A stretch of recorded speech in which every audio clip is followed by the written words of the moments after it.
কিশোরগঞ্জের ওই চূড়ান্ত বেয়াদব ফজলুর রহমানকে স্পষ্ট করে বললাম, তোর মতো বেয়াদব গত 100 বছরে বাংলাদেশে জন্মায় নাই। তুই স্বাধীনতার পক্ষের না, তুই স্বাধীনতার শত্রু, তুই এদেশের শত্রু বেটা।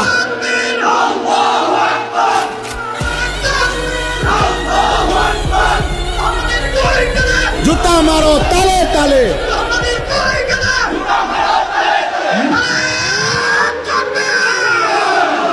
কিশোরগঞ্জের ওই বেয়াদব গত 60 বছরে তোর মতো বেয়াদবের মতো কথা বাংলাদেশে কোনো নাস্তিক মুরতাদ, কোন স্বঘোষিত মুরতাদ এত বড় কথা বলে নাই। এদেশের মা বোনদেরকে বলছে যে আপনারা আলেমের সন্তান পেটে নিবেন না। আরে বেটা বেয়াদব, তোর মতো বেয়াদবকে, তোর মা বাপকে যদি কোনো আলেমে দিন বিয়ে না পড়াইতো তো তুই ফজলুর রহমান কোন নেককার চরিত্রবান কোন পবিত্র নারীর ঘরে জন্ম নিতে পারতি না বেটা।